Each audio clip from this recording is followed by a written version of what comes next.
16 minutes after the hour now, and a Fox News alert. Breaking overnight, North Korea reportedly on the brink of another ballistic missile test. Former senior CIA intelligence officer Tony Shaffer is set to meet with intelligence officials later this month, but he joins us first to discuss this escalating threat. Good morning to you, Colonel Shaffer. So basically, I want you to break down what happened with regard to the hydrogen bomb and how that compares to what we consider a run-of-the-mill atomic bomb. In other words, why is this so much more severe? Yeah.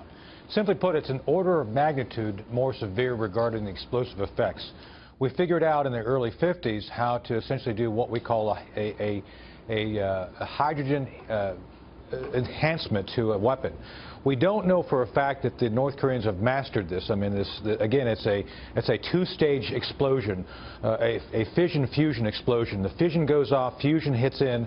It is a order of magnitude. Hiroshima was 15 kilotons. We're talking about upwards of 100 to 1,000 kilotons above that. So this is a very severe, very important step forward if they've mastered it. The components look about right regarding the photographs, but we just don't know at this point. Right. So what does the U.S. response need to be?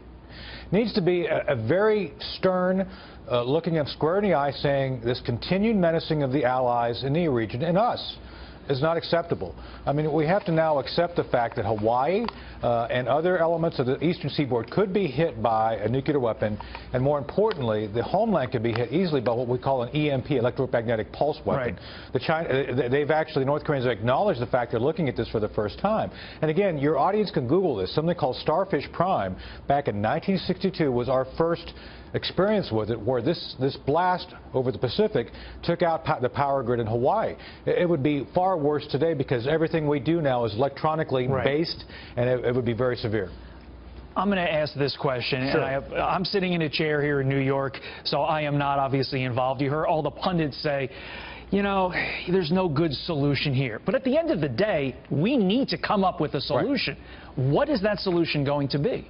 Well, the solutions that have been tried in the past were feckless. Look, we've been on this path since 1994 and the so-called framework agreement by President Clinton.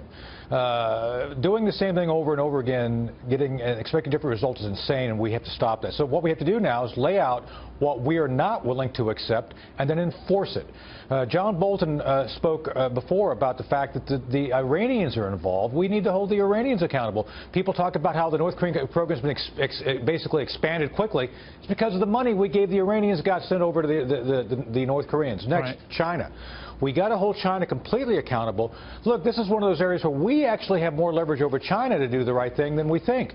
We need to return, this may sound strange, we need to return manufacturing to the United States and tell China, look, either you help us or we don't need you in a lot of areas right now. You're making money. So we've got to look at all the things we can do to influence the North Koreans. The Chinese, the Iranians are both things we should do. And then most importantly, to basically make it very clear, the moment anything happens to any interest, you hit something, you hit Guam, you hit Japan, you're going to suffer a big price, and that price is going to be paid by Kim Jong-un. He personally will have to pay that price.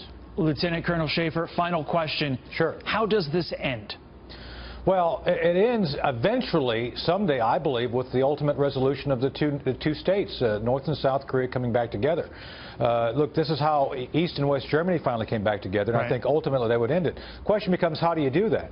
And that should be our long-term objectives. With that said, in the meantime, we cannot stand for a madman, menacing people around him and potentially using nuclear weapons to giving them third parties, terrorists, and other folks. It's not acceptable. One of the most complicated international situations our country has ever faced. Sir, as always, a pleasure. Thank you very much for your time this morning.